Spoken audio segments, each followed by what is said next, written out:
Christmas. We can officially say that now. We've been sung into the festive period by those wonderful people, and thank you so much for them. Welcome to today's meeting of Westmorland Furness Council. I am Councillor Matt Seven, Chairman of Westmorland Furness Council. I'll be chairing the meeting today. Just some brief announcements. I'd like to remind everyone here today that photography, filming, or making audio recording of this meeting is permitted, provided this does not disrupt the meeting. I'd like to remind those filming to avoid any filming that could distract members in the course of their business, and to avoid filming or photographing members of the public who are sitting in the public gallery which are not part of the meeting. Fire alarms. There are no fire alarms scheduled to take place today. If one does occur, we will need to evacuate the building in a calm and orderly fashion using the nearest fire exit. Our first item of business today is item 1, roll call apologies. Please can I ask John Hook of Democratic Services. Please can I ask John Hook from Democratic Services to carry out the roll call and notify any apologies for absence. Thank you, Chair. Councillor Archibald. Present. Councillor Kassoud. Present. Councillor Atkinson. Present. Councillor Ortland. Present. Councillor Baker. Present. Councillor Batty. Present. Councillor Bavin. Here. Councillor Bell. Here. Councillor Biggins. Present. Councillor Boak. Here. Councillor Berrington. Merry Christmas. Councillor D. Brooke. Councillor J. Brooke. Here. Councillor Burns. Here. Councillor Callister. Present. Councillor Carrick. Here. I've had apologies from Councillor D. Cassidy. Councillor F. Cassidy. Here. Councillor Chaffey. Here. Councillor Clark. Councillor Coles. Here. Councillor Connell. Here. Councillor Cooper. Here. Councillor Cornthwaite. Here. Councillor Derbyshire. Here. Councillor Duke. Here. Councillor Dixon. Present. Councillor Drake. Here. Councillor Edwards. Here. Had apologies from Councillor Ensor. Councillor Evans. Here. Councillor Isles. Here. Councillor Fillmore. Here. Councillor Hall. Here. Councillor Hamilton. Here. Councillor Hanley. Present. Councillor Hennessy. Here. Councillor Hodgson. Here. Councillor N. Hughes. Here. I've had apologies from Councillor B. Hughes. Councillor Husband. Present. Councillor Irving. Yeah. Councillor Gemma.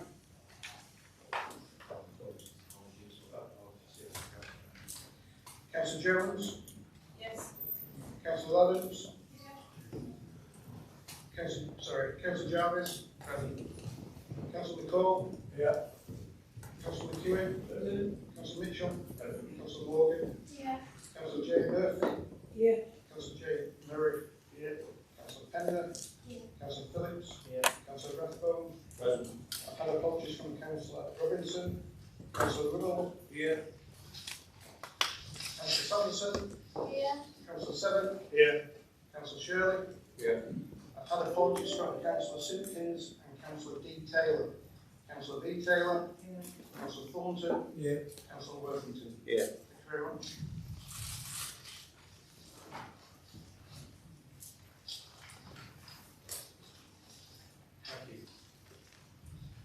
Item 2, declaration of interest and dispensations. Does any member wish to declare any interest in any of the items on the agenda today?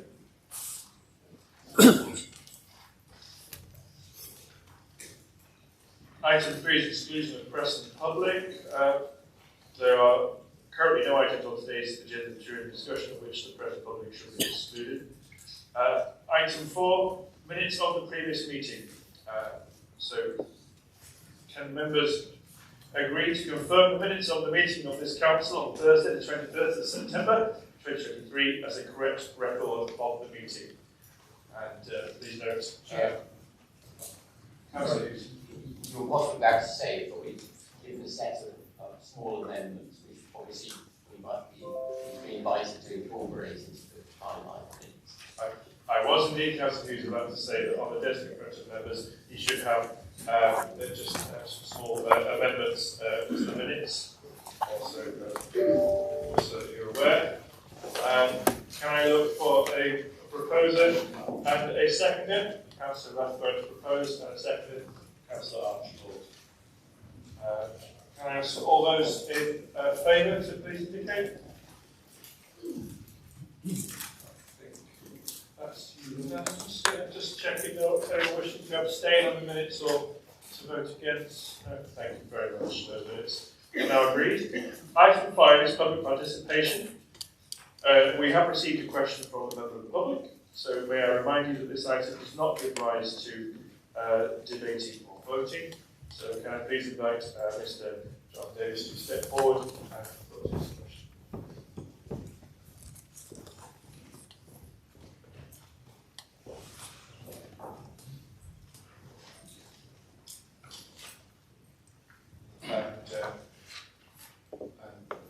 Please go ahead. Thank you.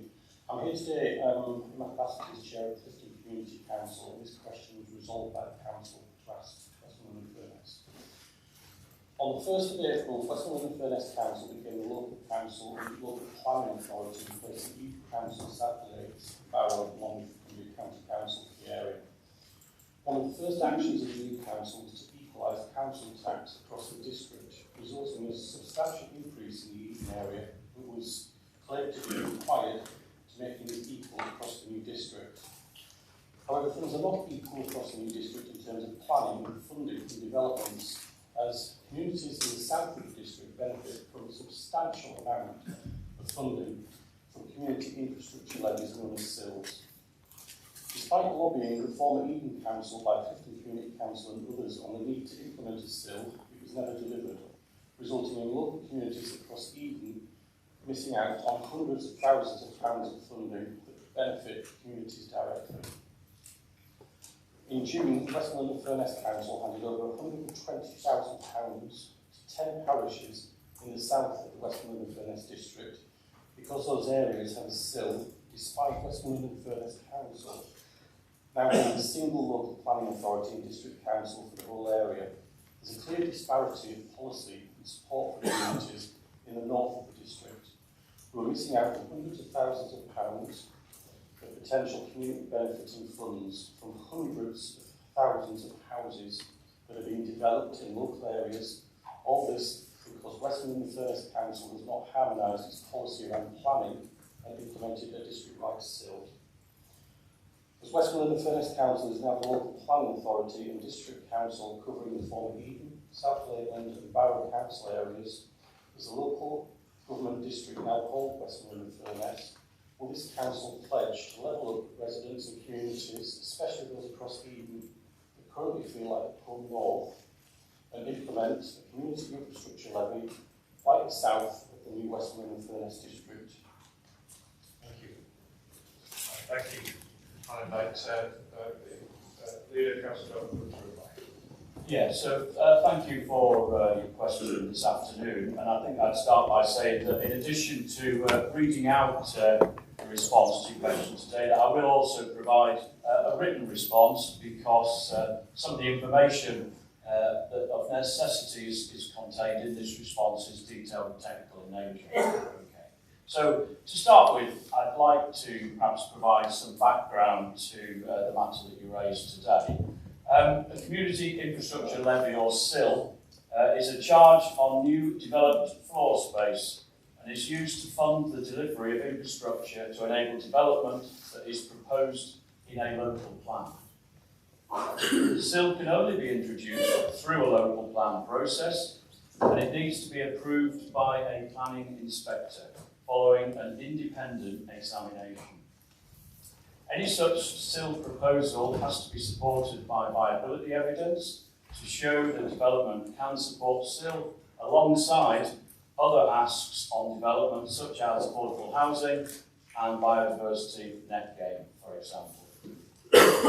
So the former South Lake District Council introduced SIL through its local plan in 2015.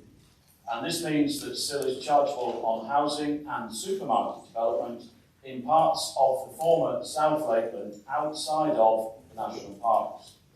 It should be noted that new affordable housing can be exempted from SIL, and this is the case in South Lakeland.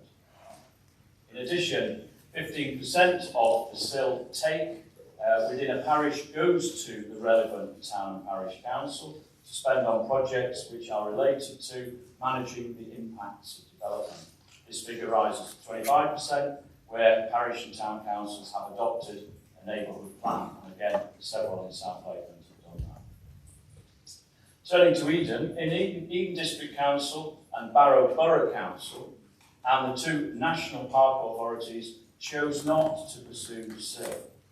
In these areas, infrastructure contributions are sought through Section 106 agreements and attached to planning applications.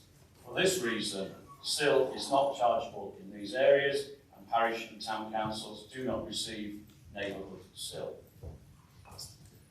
Westmorland Furness Council is in the initial stages of preparation for a new local plan, which will supersede the existing local plans for Barrow, Eden and South Lakeland.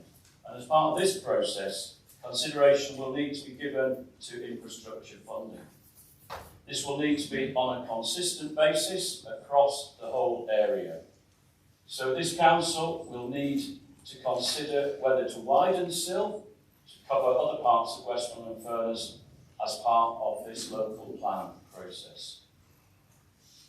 Nationally, the local plan preparation process has been reformed recently as a result of the Levelling Up and Regeneration Act, which recently received royal assent. And I can inform you that Westmorland and Furness Council is hoping to be one of a small number of local authorities to be authorised by the government to be the first to prepare a plan under this new system. We therefore anticipate being able to commence the formal part of the plan making process in the autumn of next year.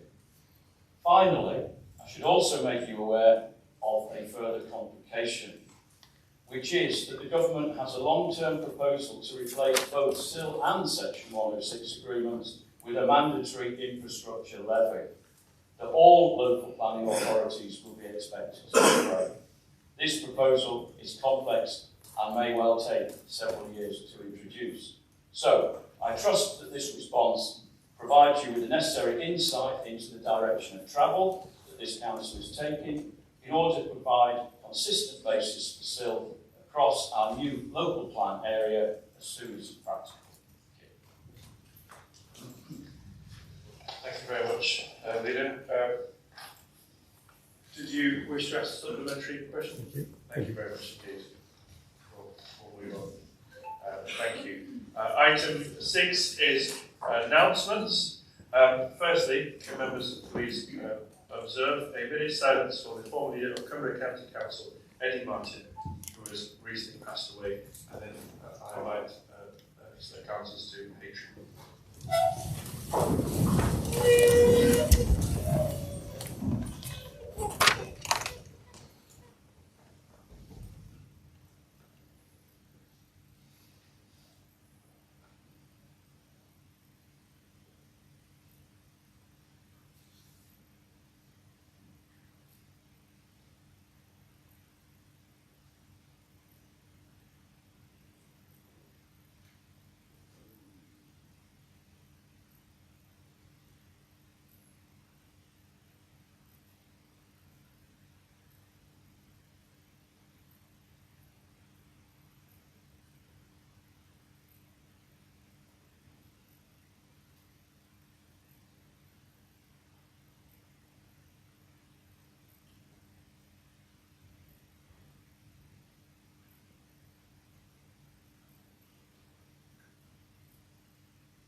Thank you. Just like to invite firstly Councillor Carrick as leader of the Conservative Group to pay tribute to Right, thank you. I'm conscious that a significant number of people in the chamber today want to have the privilege of knowing Eddie Martin, so I'm going to try and give you a very brief flavour of the man that he was. Eddie was a charismatic leader. He had a natural ability to capture an audience, generate pure theatre in the council chamber as and when required. He was a very talented orator and a prolific letter writer. He spent huge amounts of his time writing expansive letters to almost everyone in power on pretty well every aspect of the county council's business. He was constantly seeking opportunities for the county and lobbying to influence those key decisions that would be advantageous for Cumbria. An example being the creation of a single local enterprise partnership for Cumbria, rather than allowing the county's voice to be drowned in a larger sea of northwest entities. Eddie's standout characteristics were his passion, his tenacity, and his constant sense of urgency. He was a man on a mission, always impatient to bring about improvements that would benefit the residents of Cumbria. He used to say regularly, "The chief executive accuses me of being impatient, and she is right." And she absolutely was. But Eddie was a man with a heart the size of a planet. He worked tirelessly to try and achieve the best for everyone, and to ensure that the council supported everyone in the best way possible. He also practiced what he preached.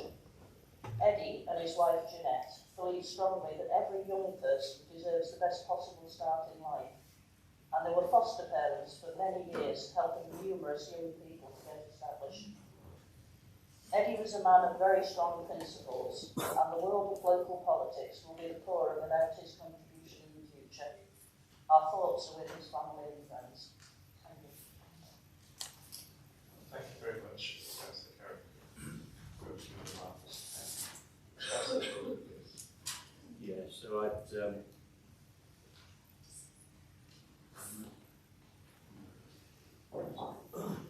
I'd simply like to add my sincere condolences to those of Councillor Carrick.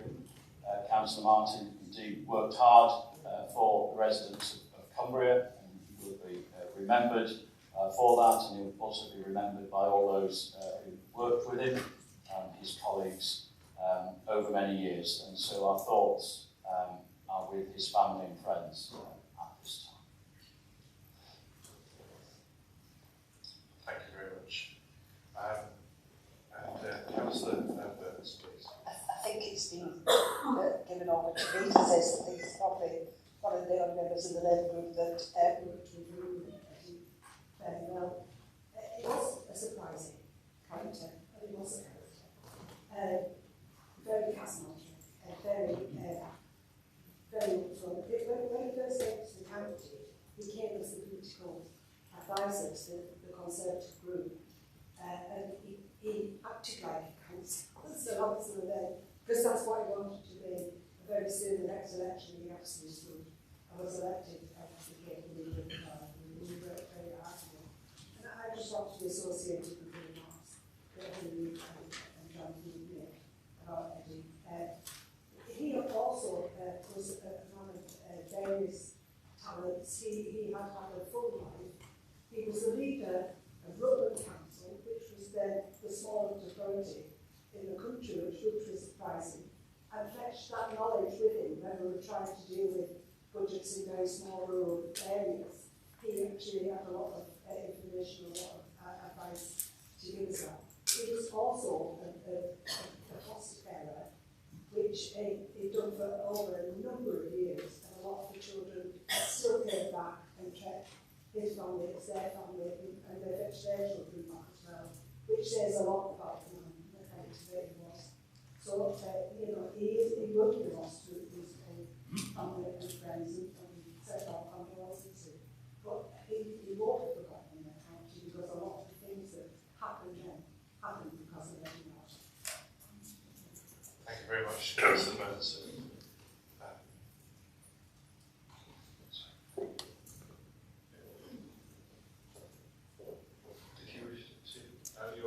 Just want to announce that.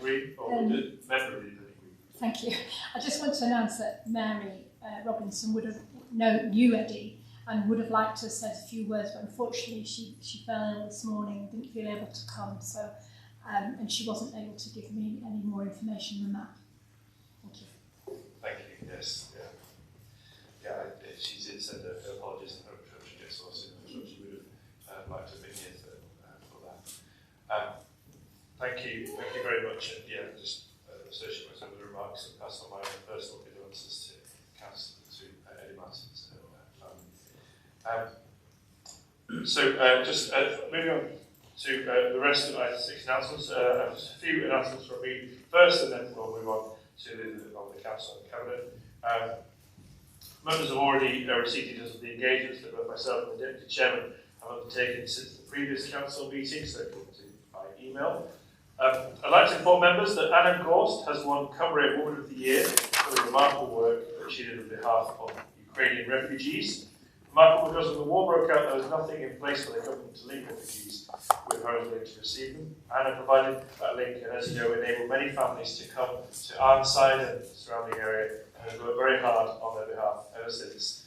And many of those Ukrainian guests are still here. So very much like to congratulate her for winning the Recovery Woman of the Year.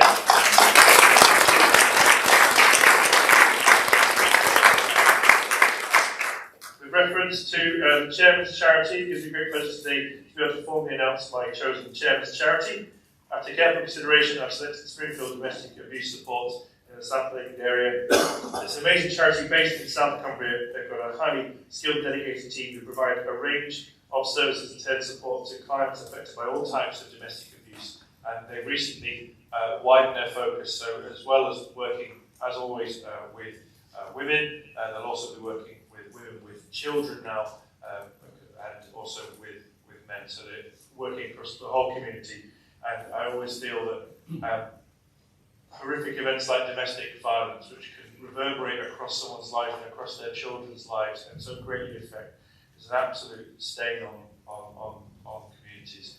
And very much welcome the work people like Springfield do to remove its harm and eradicate it. I will be inviting them to a future meeting where they can showcase the excellent work that they do. And we're working with the Council's communication team to arrange some fundraising activities in the new year. And I hope that as members, when the time comes, you'll be able to dig deep and show your support if you can. For Remembrance Day, I just wanted to acknowledge how moving this year's Remembrance Day events were. And I was very honoured that as a council we were able to step up and show our support with a strong presence from members and officers and armed forces champions events across our area, including events in Barrow, in Penrith, and in Kendal, and across the whole Western Furness council areas. And as the host of the Lord Lieutenant, we also showed our support by attending the county-wide memorial event in Carlisle as well. And it was always very moving and humbling to be able to place a wreath and remember the sacrifices made by the armed forces who lost their lives, but also their families, and also the sacrifices made by the armed forces who served. Because we don't just remember those who lost their lives, but remember all those who sacrificed on behalf of us and on our country. It's always a great honour to be able to stand in remembrance of them. And I did particularly appreciate that the council does show our support as a council with a popping show on our vehicles and in our buildings. Lest we forget. Turning now to the leader. Does the leader have any announcements that he'd like to make? Yeah, thank you, Chair. Just like to say that events do move at a tremendous pace. I'm sure we can all recognise that. Our Cabinet meeting was only last week, and at that meeting I thanked our Highways team and all officers involved in the response to Storm Debbie. A week later, that event seems like a distant memory. It's said that constant change is here to stay, and I want to take a moment to reflect on the scale of the challenges and opportunities that Westmorland Furness faces as a new council, and to reiterate the need for us all to work together for the benefit of our residents and businesses right across our large geographic footprint. We need to be focused on continuing to deliver business as usual services, as well as embracing change and overcoming challenges. We need to keep an eye on both cost and capacity. We need to recognise and celebrate our achievements, be realistic in our assessment of the challenges, both internal and external, and work together to bring our vision for a better future for all into reality. On Wednesday last week, I attended the visit of Princess Anne to the sod cutting of the new campus at the University of Cumbria in Barrow. Yesterday, I was in Penrith at Westmorland Furness Tourism Summit, and next week I should be speaking at the World Museum in Liverpool with other leaders and experts at an event focusing on scaling up to reach net zero. This is just a snapshot of some of the activities that I'm involved with personally over the last few days.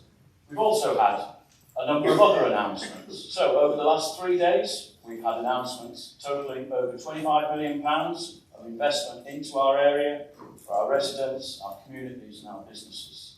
On Monday, the Heart of Kendal project received £13.5 million from the Levelling Up Fund.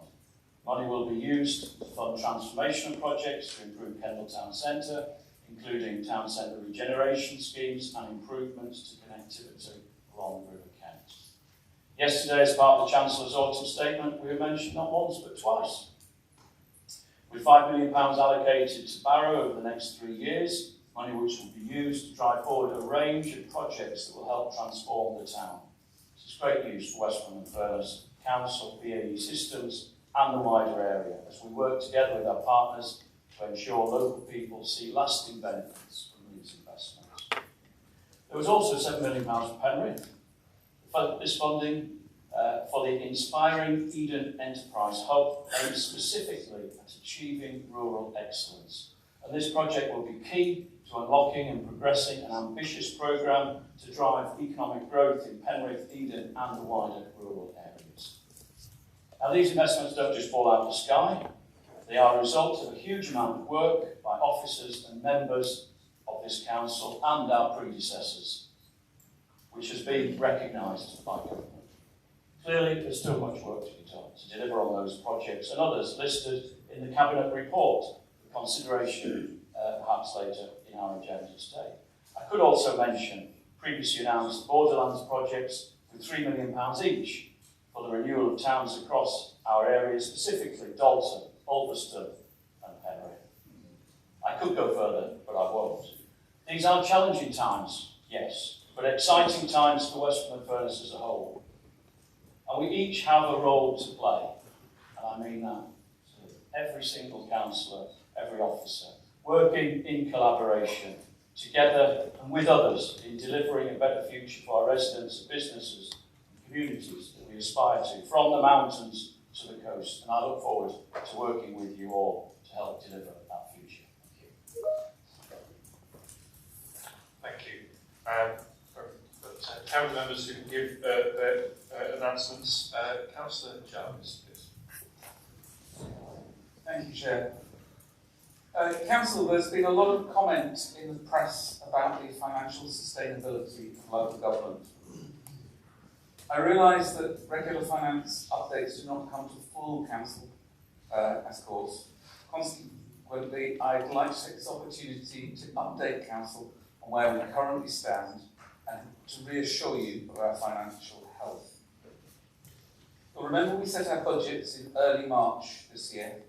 These were largely based upon the existing financial plans of the then sovereign councils and their existing budgets. Since vesting day on the 1st of April, a huge amount of work has been done to review the details within these budgets and to align them to service responsibilities.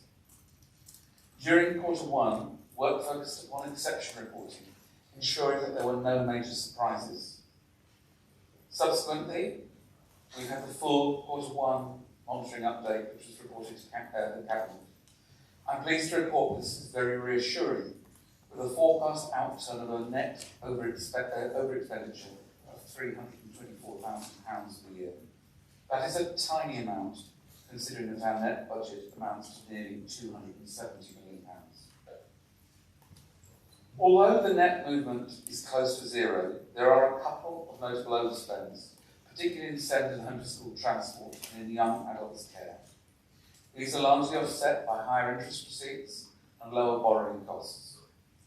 Additional work is being done, particularly on SEND and home to school transport, to understand the drivers of overspend and to identify appropriate actions to help manage financial pressures. But I do have to say that increasing SEND and home to school transport costs are an issue across the country. A recent report highlighted that these are likely to treble across the decade and are threatening the financial stability of some of the country's largest councils. On Monday, I had pleasure of attending the County Council Network Conference, where Michael Gove told us that he'd listened to councils and had made this his priority request to the Chancellor for additional funding. Mr. Gove was listening, but the Chancellor wasn't. There was absolutely no mention of additional funding for local authorities in yesterday's autumn statement. I'm afraid it again highlights the government's disregard for the everyday activities of local authorities. While surprise pots of capital funding are very welcome, they in no way compensate for repeated underfunding of our core services that are needed to serve our residents. Returning to Westmorland and Furness's finances, we're currently working on the quarter 2 monitoring report. This will be reported to Council in December. It's too early to report the outcomes of this, although currently no major surprises have become apparent. I'd also like to remind Council that we have an adequate level of reserves, particularly given that we received slightly higher balances from predecessor councils at Westwood. So in summary, I believe that we are in a much more secure position than many authorities. This doesn't mean we shouldn't be vigilant. There are many potential risks and pressures.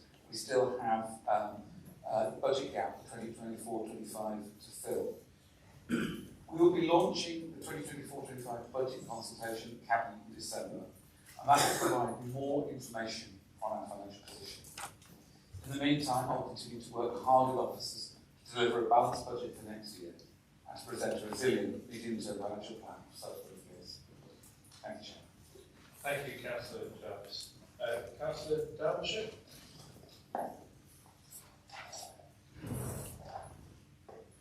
You'll all be aware there's a lot of discussion in the national press to do with the standards of council housing, social housing, housing association properties, private rented sector. So I thought you might be interested to get a quick update on what's going on with the properties that we own and other ones that we're working with landlords and housing associations. I've been on a steep learning curve in the last year and a half. I'm grateful to the borough councillors and other councillors who've worked with me to get me up to speed on council housing. We've got about 2,500 properties in the Furness area, and we've also got the properties in Eden as well, which are equivalent of a small to medium-sized housing association, and we need to keep that in mind when we're thinking about the work that our staff are undertaking. In the past, properties were improved to what we call decent home standards, which is mainly looking at kitchens, bathrooms and things like that. But when I got to learn more about properties in the Furness area, I was really impressed with the work that the Borough Council, staff and councillors have undertaken in the last several decades really, to do further work to the properties to upgrade them. In a way, working in advance of what a lot of other housing associations and other people are now undertaking to improve the standards for installation, going down and seeing a lot of those properties are up to EPCC, and a lot of them have got things like solar panels on them. So yes, we are getting the occasional approach by tenants with issues to do with damp and mould, but staff have worked hard. They have policies and procedures in place on how to assess the issues, how to give advice, how to take forward works. So yes, we are getting some problems, but they're getting dealt with. The properties in the Eden area are newer properties. If we do get any problems though, we are rolling out similar policies and procedures in those. I need to use my glasses on this sort of thing. We're also looking at things in, say, the Furness area of could we provide local laundrettes that tend to disappear, but one of the big issues, especially families, is drying all your clothes in a fairly small house. So can we help and provide other facilities to be able to reduce the risks? We also, on a wider sort of affordable housing side, we also worked with South Lakes Housing, Eden Housing Association and other housing associations to help them access the Social Housing Decarbonisation Fund so they can take forward improvements, again, to insulation and other sides. Yesterday, again, I was on a steep learning curve because I was on a webinar for regulator of social housing. It's rather like Ofsted. They've been running for quite a while working with housing associations, but with changes coming in that the government have brought in, they're also going to be looking at council housing properties from April 2024. There was a lot of interesting discussion of what is social housing and what is council housing in this webinar, and it wasn't just me that was confused about it. For example, as I understand it, the Furness properties owned by Westmorland and Furness are social housing because they charge social rents, but the properties in Eden are council housing but not social housing because they were bought as investment properties and they charge affordable rents. It gets me quite confused at times. So, but we've got to do a lot of work to effectively have all the information and evidence in place when we get this sort of equivalent of Ofsted coming to us sometime after April 2024. It maybe sometime within the next 4 years, we don't know. To be able to show that we've consulted tenants, we've done tenant surveys, we've done assessments, and we've actually got a stock assessment underway at the present time to be able to guide our investment in the properties in the next 2 years. On the private rented side, because we also hear a lot of issues to do with that, we've already got the ongoing work on retrofit, on the home upgrade grants too, where the procurement is nearly finished for that, and we're working jointly with Cumbria Council on that. There's a press release going out soon. We're also taking forward a Pathfinder pilot with government funding to research how best to work with landlords and tenants in rural areas to improve existing properties. This is going to be taken forward in 6 wards in Eden, and again, information will be going out to the Westmorland Furness councillors in those areas, parish councils and others soon. In the Furness area, we've got the housing market renewal project, with funding going into improve private rented sector. It's part of a wider rollout that we've been ongoing on private rented sector in the area, using procedures, some of them the ones, for example, we've used for the mould and damp problems to improve the private rent sector generally. So there's a lot of work ongoing, and I'm very impressed with what the staff and fellow councillors have been doing on it. I'm also conscious, just to add a little bit on, that a lot of councillors are asking me what we're doing to do with cost of living crisis in the area. Yes, it is great that the government are going to increase the local housing allowance, which will help some households, but that's not going to come in place until April 2024. Meanwhile, I'm hoping to send out a written paper to all councillors, because you're the front line. I know you're already getting councillors coming to residents coming to you saying, you've got problems, you're struggling. It would be good to get them, everybody linked in as best as possible to get the advice and help. We're discussing later the council tax reduction scheme. I'm always surprised how many residents don't know it's there, and when they're struggling, that they can quite easily apply for it. So I'm going to send out some paperwork to you. Hopefully you then can make sure that all the residents know that there is help available, and especially over this winter time, that they know how to get to it. Thank you, Councillor Derbyshire. Councillor Hughes, I think you had an answer. Thanks, Chair. On the 31st of October, Transport Focus reported results of its consultation on the government's requirement of UK train operating companies to close the vast majority of their rail ticket offices. Around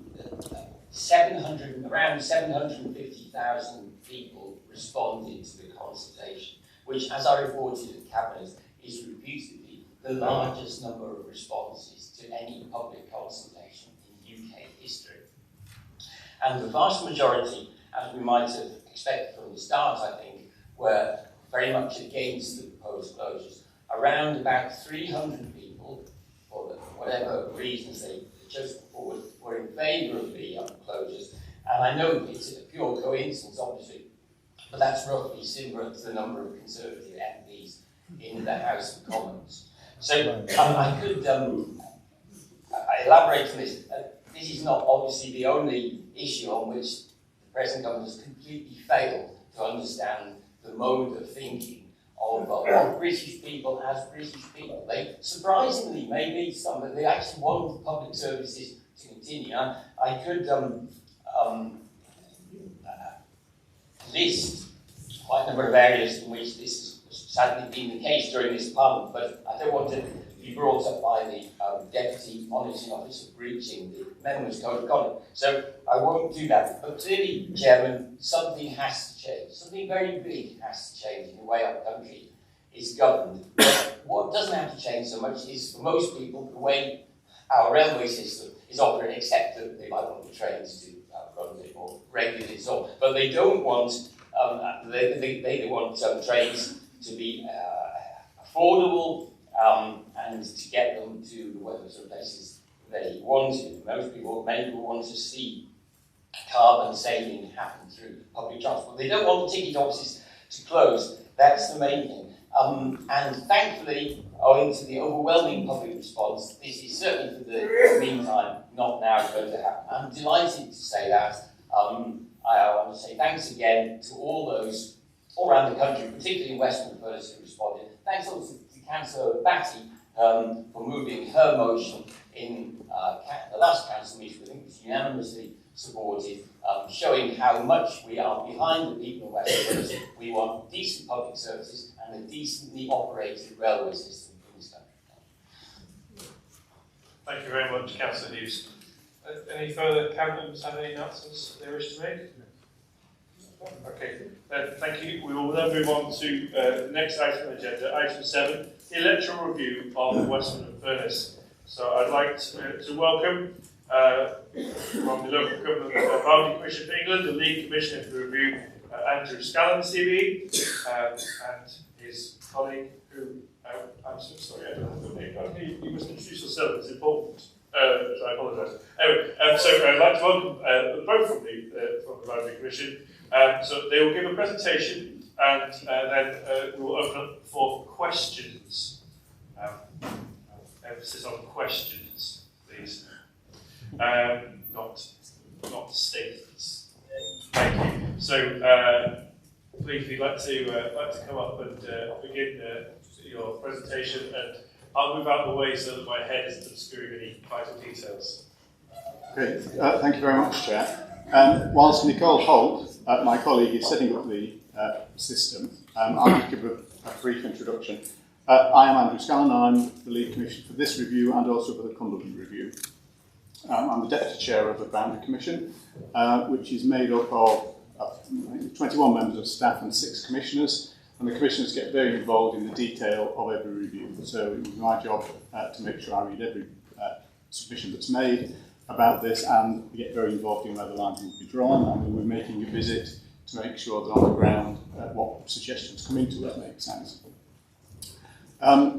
Before I joined the Commission, I worked in Manchester City Council for over 30 years, and then I was the Director of Electoral Administration at the Electoral Commission for 10 years, and I've been on the board now of the Commission for 6 years, so I've a lot of experience in a lot of different authorities, and was particularly proud to have done the first part of the Coast to Coast walk in May this year, which you may remember was a beautiful sunny time. I think Nicole, I'm just filling in time here. I think Nicole may be ready to press a button. So we'll start with the presentation, which will take about 15 minutes, and then there'll be an opportunity for the chair to questions. Sorry, can everyone hear me? Perfect. Hi everybody, I'm Nicole. I'm one of the review officers at the Commission, and I'm going to be taking you through the presentation. So just to start with, just a bit about us as a Commission. So we recommend fair electoral and boundary arrangements for England. And one of the things that we ask is completely impartial. So we do not report to government or any political parties, but instead report direct to Parliament via a committee chaired by the Speaker of the House of Commons. But also objective, so our recommendations for new electoral arrangements are only based on evidence related to criteria that are set out in law. We also seek to be transparent, so we follow clear and open processes, and every submission we receive throughout a review is published on our website, so you can see how we've reached our decisions, and we publish detailed reports that explain our reasoning. So also responsive, we respond to local opinion and regularly change our recommendations based on what we have heard from local people during consultations. We're also professional and accessible, so we're very open and very easy to get hold of. Email us or phone us directly at any point about the review, and we will answer and give you as much help as you need. So you may be wondering, what is an electoral review? So an electoral review considers the electoral arrangements for a local authority, and this means that it looks at the following things. So the total number of councillors for an authority, the total number of wards, the locations of the boundaries between each ward, and the names of each ward. We also look at the number of councillors elected to each ward. So at the end of the review, we will make recommendations to Parliament about each of these things in time to be implemented at your next election. So why are we reviewing Westmorland and Furness? So we review local authorities for one of 4 reasons. The first is electoral equality. So this is where some councils represent more electors than others, and I'll talk about this in a bit more detail later in the presentation. This is one of our key criteria when drawing up new wards. The second reason we might review authority is time. So we have a duty set out in law to review every local authority from time to time, and we've interpreted this as a commission to be around 12 to 14 years. We may also conduct a review because we receive a request from a local authority, and this is the case with several reviews on our programme each year. And finally, we may conduct a review because there's been structural change. There might have been a merger or a creation of a new unitary authority, and in those circumstances, we will conduct a review to ensure effective electoral arrangements for the new authority. So as you may have guessed, this review is a structural change review, and you are currently working with interim electoral arrangements. So there needs to be a full review in time for the next election. So just moving on to the review process now. The review process is split into 4 phases. Phase 1 is concerned with councillor numbers, and during this time, we ask the council to prepare a submission, or you can prepare more than one if there are different views. And this will be about how many councillors are required in order to deliver effective governance and representation of the authority. The Commission will assess the submissions received and then make a decision about the number of councillors Westmorland and Furness should have. Following on from the council size stage, we'll then move on to phase 2, which is warding arrangements. And during this stage, we consult with the local community and draw up a new set of warding arrangements. So the review is very much distinct from council size, and it's important not to conflate the two together. So as you'll see, the number of councillors is about governance and representation, while the warding patterns are about finding the best arrangement of wards to accommodate that number of councillors. So council size comes first, warding comes second. And once phase 2 is complete, and we propose our final recommendations for new warding arrangements, we go through a parliamentary process to make the new arrangements law. And then the last phase is implementation, and this refers to the election at which the new wards are used for the first time. So we are currently beginning phase 1 of the review, which is council size. And during this phase, we are asking you to submit to us your case for a particular number of councillors. What is the optimum number of councillors needed to run the council and represent your constituents? We're very happy to receive as many submissions as you would like to make on council size, whether that is a unanimous view reached by the council, or if individual groups or councillors wish to make their own submissions.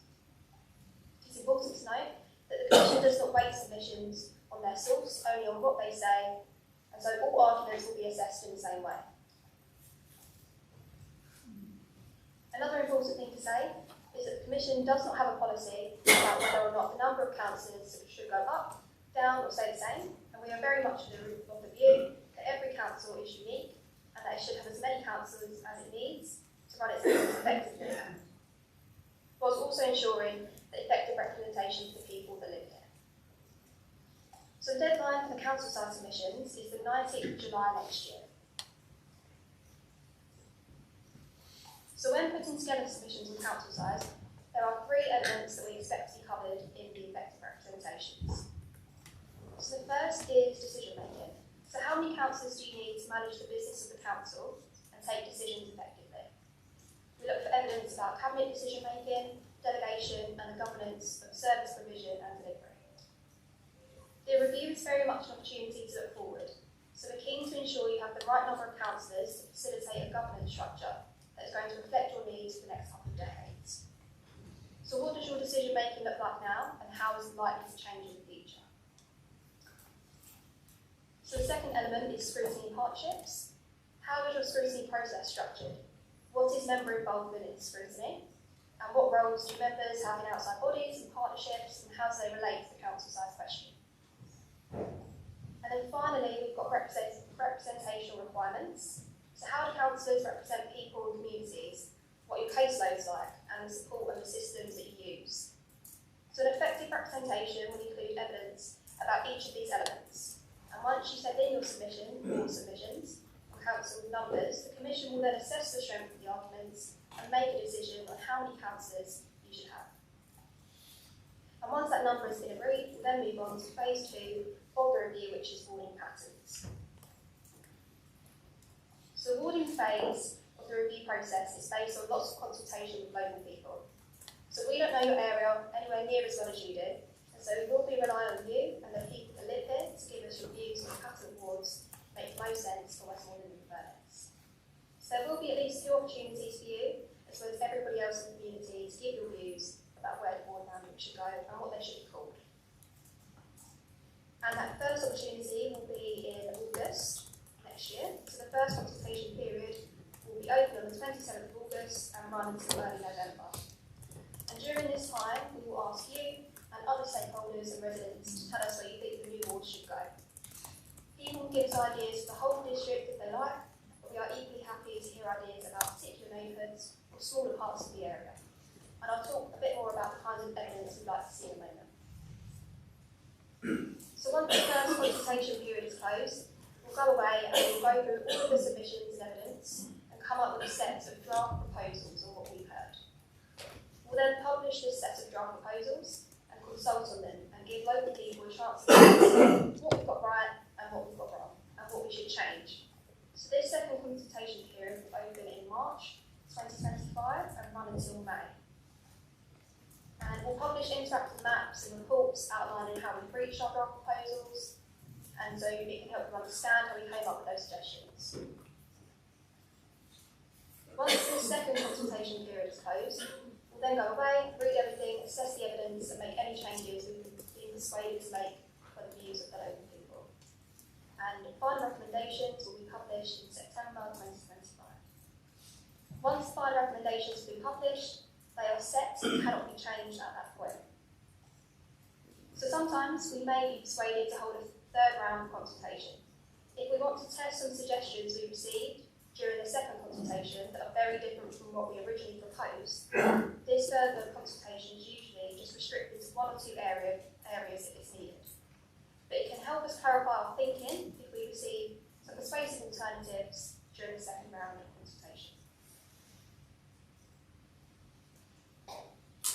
So when telling us your views, there are some things you should know. So we are bound by law to only consider arguments related to three things when drawing up new wards, and we call these our statutory criteria. So the first criteria is electoral equality, and we will seek to propose wards which mean that each councillor represents roughly the same number of electors. However, we don't demand absolutely perfect electoral equality because it's also important that the wards we propose reflect local communities and use clear and identifiable boundaries. And that brings us to our other two criteria. So we have community identities and interests. So we seek to propose wards that keep communities together and reflect the shape of local communities in that area. And this is something we really rely on local people to tell us, and I'll expand on this a bit more in a moment. And then finally, the third criteria is effective and convenient local government. So we try to propose wards that are coherent, that use sensible and identifiable boundaries, that have complete internal road links, and have names which mean something to the local people. So I'll talk in a bit more detail about each of these now, but before I do, it's important to say that all three of these criteria are equal. The numbers are not more important than the communities or convenient and effective local government, and our task is to come up with a set of wards that provide the best balance of these criteria. So, just expanding a bit more on what we mean by electoral equality. So ideally, every councillor would represent the same number of electors. It would, in a perfect world, look something like this. However, over time, a number of things can happen in the area which alter the number of electors different councillors represent. For example, you might see a number of houses being built in some wards, bringing new electors to some wards, but not others, and not in equal amounts. And you might also have a university or a high rate of registration in parts of the local authority area, bringing a high number of new electors to one or only a few wards depending on the distribution. You might have some people leave the area, altering the number of electors in some wards, and you might have people moving from one part of the authority to another. So you can see how an area might become imbalanced over time, and we will try to ensure that this imbalance does not occur over time by working closely with your council officers to come up with a set of electorate forecasts for each polling district in the area. So the need to have a regard for a forecast for a period of 5 years after the end of the review is actually set out in the legislation that we work to. And the idea behind this is to try to future-proof electoral equality for each of the wards that we propose. So for example, I understand that the Barrow area is a likely area of growth, and and something that would need to be taken into consideration when coming up with the forecast. So we'll publish a spreadsheet on our website that looks something like this. And once it's completed and published, you'll be able to manipulate it to see how your proposals will impact electoral quality in the future. So our aim is to propose a set of wards that all have electoral variances within 10% of the average for the authority by 2030.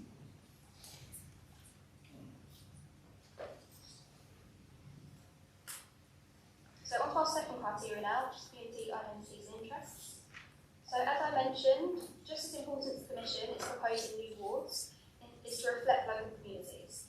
So it's obvious that you know your area far better than us, and so we're relying on you to tell us about the shape of local communities and how they should be reflected within the warding pattern.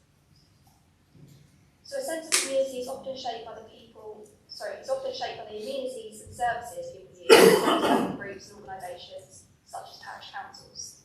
So these might be shops, schools, other places of education, residents' associations, sports facilities, and places of worship. So telling us about how you use these kind of facilities and how relevant they are to your sense of place helps us to understand where communities exist and how to draw boundaries that reflect them.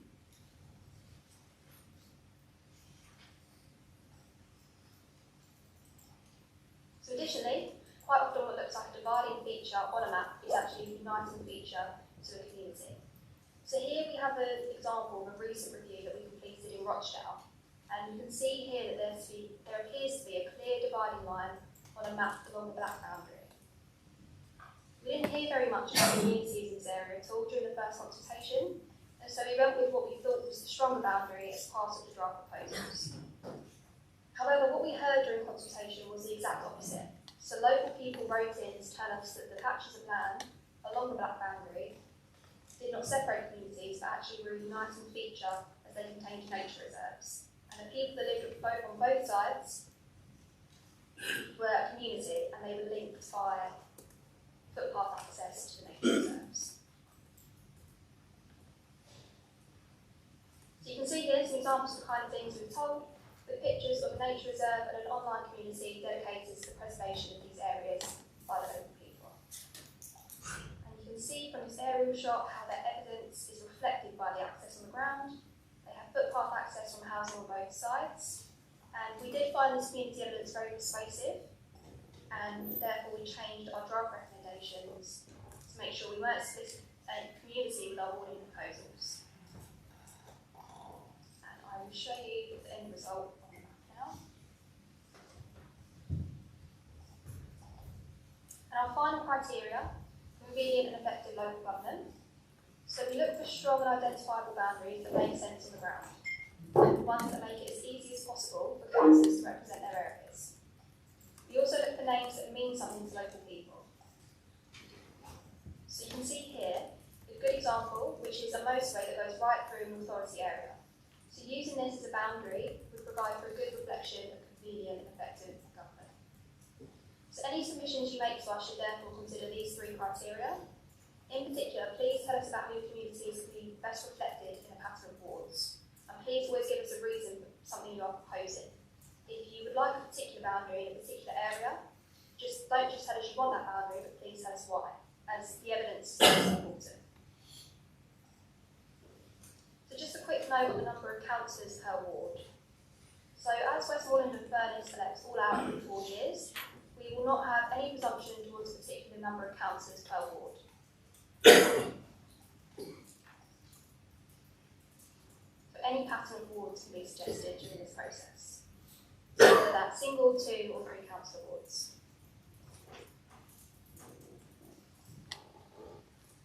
So just a quick note on rules about parishes during electoral review.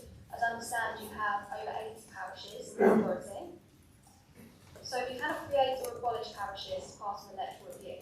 That will be done as part of community governance review, which is the responsibility of the local authority. We cannot amend the external boundaries of any parishes as part of the review.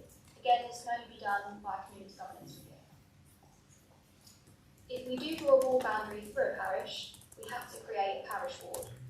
And this is what I mean by that. So here we have a parish on the screen now. And if we were to draw a boundary through the parish, the constituent parts on either side will need to become parish wards. So we will always write to every parish council at the start of every consultation stage, and we'll brief parish and town councils at the beginning of the first public consultation next year. So we have some common examples of arguments that we hear that we can't take into account. So we're not interested in which party can be elected in a proposed ward. In most cases, the map will have to change to accommodate a different number of councillors, or to achieve electoral fairness. And that process is likely to have knock-on effects across the council area, and it often means that the status quo is not a viable option. Parliamentary boundaries are dealt with under a separate set of rules and by a different body. They build constituencies from wards, not the other way around. Our review won't change postcodes. As far as we've seen, will have no impact on house prices and insurance premiums. And finally, this review is only concerned with the internal ward boundaries for Westmorland and Furness. We are unable to amend the external boundaries of the EU and any other adjoining authorities. So once the warding pattern phase is finished and we've published our final recommendations, we will turn the proposals into law by presenting them to Parliament for scrutiny. And once the order is laid, it goes through something called the draft negative resolution procedure, which means that it has to sit in Parliament for 40 days without objection. It's worth noting that Parliament can only reject or agree our recommendations. It cannot make any amendments to the orders. And if no objection is made, it will automatically become law. And the final phase is implementation. So the new electoral arrangements will be implemented at all out elections in the 2027 election. Just a quick word on how we consult. Clearly, it's important throughout the process to get the word out to as many people as possible. So we've asked your officers to provide us with a list of stakeholders in the local area, and we will be writing to them at the start of every consultation period. We do lots of publication on social media and through our various different channels, and we will be contacting the local media in the area at the start of each consultation period, setting out how people can get involved and what we're here to do. As I mentioned, we will be organising a community briefing for parish and town councils right before the first consultation period begins. We also produce physical posters and flyers that we will distribute to the council's officers. And we work with your officers, particularly those in your comms team, to plug into the different council's networks and communication channels. And this is to try and target hard-to-reach groups and other people that are interested in the review or struggle to access by the internet. And finally, we ask for your help in publicising the review with your constituents and across the local area. And there are lots of different ways to make a submission, which you can see on the screen now. So you can email us, you can write a submission and send it by post. We have a dedicated website page for Westmorland and Furness where you can make a submission. And we also have social media, and you can always pick up the phone to us. So that concludes the presentation. Thank you for listening. And me and Andrew will take any questions anybody has.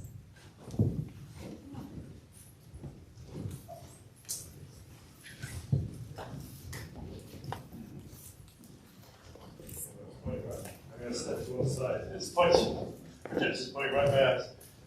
Okay, so we'll take some questions first from Neil Hughes, and we'll kind of go. We'll move around. Don't we? So Councillor Hughes first. Okay. Thanks very much for your presentation, and thanks initially for confirming that your review won't affect the date of the next local election for Westmorland and Furness. I think quite a lot of people are confused about this. First of all, they don't know what the date of the next general election will be. I had somebody say to me last night, well, now there's going to be a boundary review, I don't know the date of the next local election. I can confirm they will still be in May 2027.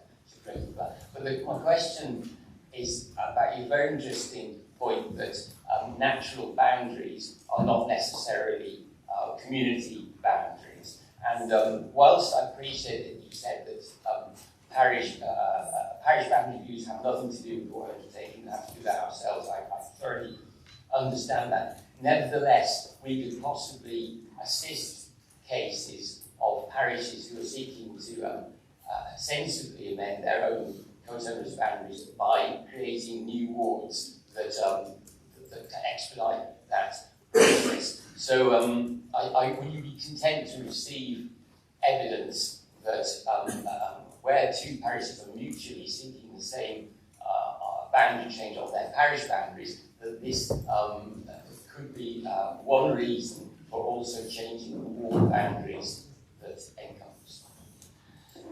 Yes, thank you. Nothing in this will change 2027. The important thing about coming up with the new scheme is, first of all, how many councillors do you need? That's the first thing that needs to be established. From then, the thing that needs to happen is we divide that number of councillors into the projected electorate for 2030. So that's the crucial issue in all of this, because that gives you the number that you're going to aim for each councillor to represent. And the test is, the law says basically that each councillor should represent as far as possible the same number of electors. It's not the population, it's electors, so it's the registered electors rather than the population of the authority. There's always a question about that, isn't it? It's not right because of various things that happen across in different parts of the authority area, but that's the rule that we will work to. When submissions are made about where lines ought to be drawn in the future, first of all, there is this issue about the number, and then what we will take into account is local evidence. So if two parishes are working together and the sums add up, there's all those criteria that we talked about. If they are all together, then yes, that would be good evidence. I think I'd also stress that those parishes can just talk about their own patch. They don't need to think they're going to come up with an authority-wide solution, because that is more than any local parish will have the capacity to do, and it would be fair. So what we want is that detailed knowledge that says that in this area we work very well with this parish. There may be all sorts of arrangements that work. I can't believe it happens here, but with some parishes who don't want to talk to other parishes, that they're daggers drawn for all sorts of historic reasons. And under no circumstances do we want to work with them. That comes into play as well. But it's important that you give us evidence that say why it works. One of the things that we're very keen on is to say that we don't like to split communities, but we will sometimes join communities if we can't get all the criteria to balance out in a way that says this little area wants this island, but they fail on the numbers, for example. We may then join them with somewhere else that they may want to be joined with to create either a single member or more than a single member ward. I should just also point out that it is possible, because you are all out, that you can ask the Commission when we do our review to have a single member wards. That's something that is within the Council's power to ask us to do. You don't have to do it, but it's open to you. And if the Council asks us to do a single member ward review, what we're trying to do is respect that when we come up with our criteria. But if we can't achieve it, then sometimes we simply can't make the criteria work. So we may, even if a local authority asks us to come up with a single member ward, we can't always guarantee that we will be able to do that. Okay, thank you. Councillor Burson, please. Yeah, thank you. It's a very interesting and informative presentation. One really quick question, which I'm sure you can answer, and one slightly more complicated. I see here that we have an option of 1, 2 or 3 member wards. That presumably is separate. So that if there was, for instance, an imbalance, you wouldn't suggest that, for instance, to use an example, Ulverston seems to be under or too many residents per councillor, but you wouldn't necessarily propose making that, or you couldn't make that a 4-member ward as an individual town. You'd have to expand it and split it into about two member wards. Yeah, that's it. There is nothing in law that says we can't have a 4-member ward, but we just don't think that works practically in terms of representation. So 3 is the limit that we put on it, and in any particular area, it is always a case of having balanced that. I mean, maybe that it's 2 and 2, or it may be a 3 and 1. In whatever the circumstances, about what the evidence that's available, we make a decision on. But we will do that at the end, but we'll only do it based on the evidence that comes into us that says we think this could work in our area, and then we will get people who say it won't work in our area because. So we will, when we do the reports, and I assume councillors will have been involved in reviews. When we publish our reports, we explain what came into us, where the lines were drawn by the council, by individual parties, by local parishes, and then explain why it was we were able to accept them, or they didn't work based on the statutory criteria, and explain why they didn't. Okay, thanks. The second part of the question that sort of leads on from what you said there is, so the order that we do this consultation in, as you said, the first thing to sort out is, do we have enough councillors for the whole total council area? And that begs the question, we've got a sheet here in the presentation that we've been circulated that says the councillor to elector ratio, as it stands, is 2,701 electors per councillor. Is there a sort of golden ratio that we're aiming for that we know so that we can very quickly work that out, or is it a case of depends on the sort of geographical makeup of the council area? First thing is you will start off with an average for the area by dividing the number of councillors by the projected electorate. That will give you the figure to start off. Then, once it comes to mapping, it will then be a case of, and you've got to have got that council size sorted at the start of this. And I should also say, actually, when that council size figure is agreed upon, when we do that in a few months after we put the submission in, we will say that that's a minded to decision. And we say it's minded to because when you get into the real nitty-gritty of drawing lines on maps, bearing in mind the criteria that we're juggling with, we've sometimes had to go above or below that. Very recently, we went down to, and another authority we went up one, for example. So it's about getting the figures out to start with, the issues around rurality or wherever, or urban versus rural.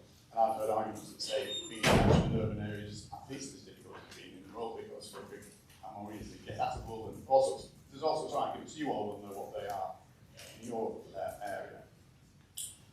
So we start off with a figure, and then we say, as Nicole said in the presentation, it's plus or minus 10%. So if a particular area is rural or a particular area of an urban area is discrete in its own terms in the urban area, then we will go plus or minus 10%. And in exceptional circumstances, we will go above 10%. Recently, we agreed one was 22% because of the particular strength of the argument that came that distinguished this and said it needed to be separate from anywhere else. So there is flexibility, and it's not riveting reading, actually it's to us, but all the reports we publish are available on the website, and you can have a look at what they are and the reasons that we will give for making exceptions. Yeah, thanks. Very kind, and apologies for this sort of three-part question. So that's the way that we do it. We do it in that order. So we do the total number of councillors. Then we look at the community sort of cohesive arguments for the wards we represent in our neighbouring wards. And we use the imbalance where it's identified as a guide to what we need to do, whether it's gain electors or lose them effectively, and how we can do that. And then the third part is how you can those numbers. Does most of that work then come to you in ultimately deciding or proposing the new warding arrangements and so on? But as Nicole said, we don't know an area. The best reviews, and we don't know the area, right? Whatever anyone thinks, we can't pretend to know the 300 council areas. So a good review is one where local participants tell us what matters to them, tell us where their communities are, tell us what works, and we start off with good information at the start to work out what the projection is. What we then do is look at that evidence in detail, draw the maps, we'll come out and visit and drive around them, and it's always illuminating what that demonstrates about things that look on a map as though that couldn't work, then you get somewhere and you understand it can work, because even with Google Maps and everything else that we've got, sometimes there are underpasses and footpaths that you only get to see and appreciate on the ground. So we rely on evidence that comes in from everyone. The best reviews are ones where the council put the scheme in, the council doesn't partner in groups on council put in. But they make it known locally what's happening as well, because that generates issues. As soon as people see lines on the map, they can get educated about it and have a feel about what's going on. So if it can be shared early in the process at the early stage, then it will generate more information, which will help us make better decisions.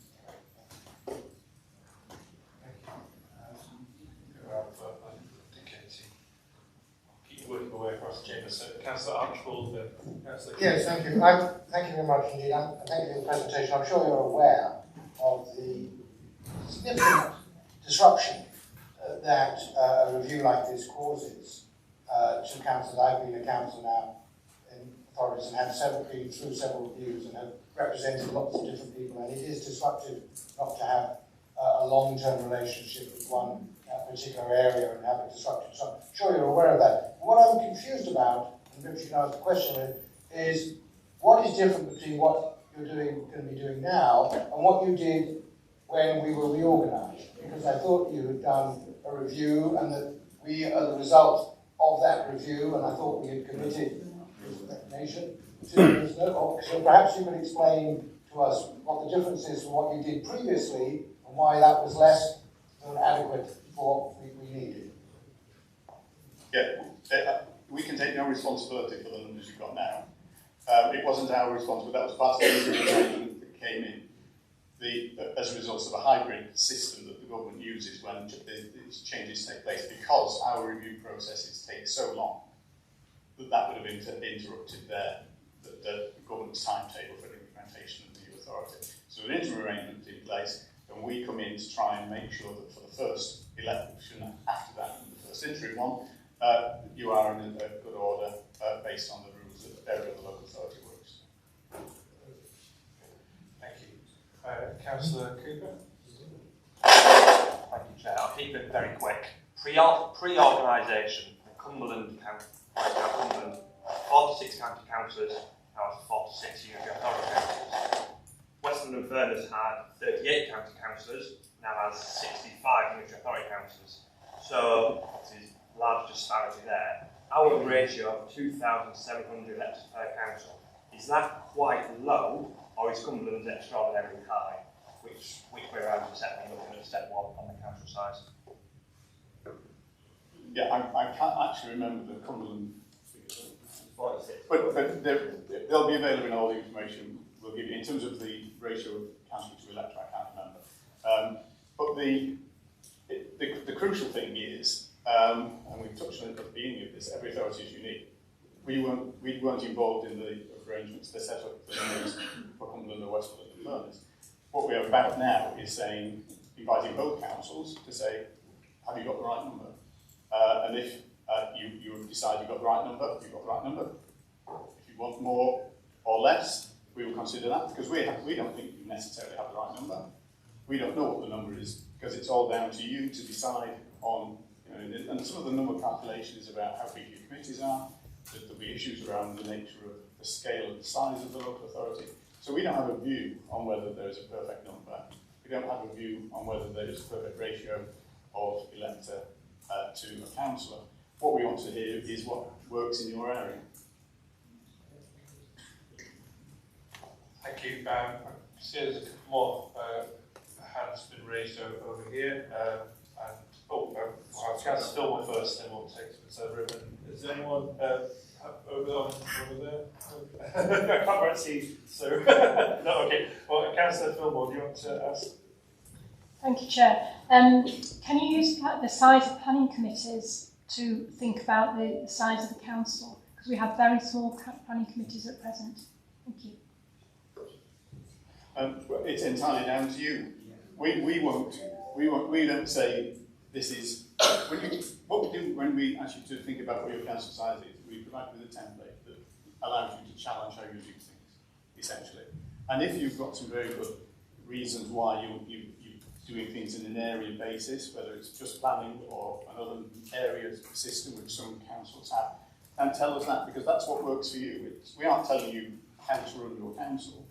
What we want to know is how you run your council and how you want to run your council in the future, and how many councillors you think it will take to do that. Thank you. Thank you very much. I know that Councillor Jones has a question. I think Councillor Rathbone first and Councillor Pender. I'm not sure. Is anyone else looking to ask a question? I'm scanning around. And Councillor Callister and Councillor. Oh, we've got lots. Oh, goodness. Well, we'll start with Councillor Jarvis. Yeah, thank you very much for the presentation. I know you're not the same as the Parliamentary Boundary Commission. We had issues in that first time round of sort of ignoring rivers, lakes, and mountains in particular. What is your perspective of lakes and mountains, and that what should we take into consideration when we're coming up with a proposal? To be fair to my colleagues at Parliamentary Agriculture, they have a lot tighter rules to work to than we have. So they've got very little discretion around that ratio of an elected member to electors. We've got more discretion. They're beautiful things, lakes and mountains. And sometimes I would make the point that we wouldn't always assume that a lake was a dividing thing or a mountain was a dividing thing. It's about you to tell us what works. You know, I recently did Shropshire as a review. That was illuminating in terms of how people locally cope with the terrain. And that again is for you to tell us. We will listen to the local evidence and then we will explain either we can take it on board based on those criteria about numbers and community interest. But they're important features. You know, we use sort of the motorways example and this strip of land. Things are not always what they seem. There may be people here who say a motorway can actually just make any difference because folk have got used to getting over it and there are good ways of doing it. I mean, if there's only one every 7 miles to get over it, that's fine because that's the way we do it and that's the way we do it. Because there is a lot of cross-referencing, you know, because if you live on one side of the motorway but your doctors or church is on the other side, that's what people do. And that's what we need to know if that's what people do rather than make an assumption that here's what appears to be a hard boundary and therefore we'll separate them off. Thank you very much. Councillor Callister. Thank you, Chair. Just making some notes. Probably try and put it as simple as I possibly can. So you did say on one of the slides that staying as a status quo, that isn't an option. If it's not broken, there's no need to fix it. Now, what all of a sudden, if this council, the officers, and we're always one who say, we're all right, we're ticking over quite nicely, we don't need to move, or we might need 6 more councillors, what are you going to do? Well, we're going to project the electorate till 2030. So there's going to be some, we've already got some imbalances in the wards in Westmorland and Furness. So something will have to happen, even if you stay at 65 as a council. If you decide you need 71, then you've got to explain why you need 71. Because something has changed that makes the 65, demonstrates that 65 isn't working. It's for you to argue the case. I'm not going to stand here and say we'll simply grant 71 because you say let's have 71. There needs to be a very good argument for it. And just as equally, if you say 65 works, we generally don't start off with wanting, with having a view on what the number should be. Although, if you said we'll need 100, then I think we would say, now hold on, we provide you with data about what other authority types are. 100 is extremely different, and therefore you would need to come up with an amazing argument, frankly, to persuade us that that would be the right number. I'm just picking up, you say you're non-judgmental, but we can put a very sound and precise argument moving forward to maybe state the dynamic that we're at, and I'll say it, we might even need some more councillors. You're going to be able to justify that to your paymasters. That's what I'm concerned about. Are you going to be able to...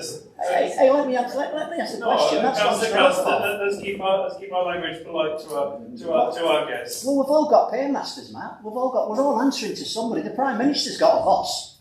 You know, we've all got a paymaster. There's nothing derogatory about that. This gentleman's going to have to go to somebody high and say, oh, I don't want to change this, but they'll be told to change it. I can only see change coming from which will be detriment to the residents in the area. I'm very sceptical about it, but I'll leave it there. If you could attempt to question the councillor's statement, then you're welcome to answer. Well, I just remind you of what our process is. We get our funding from the Speakers Committee, which is as independent as you can get in a parliamentary democracy.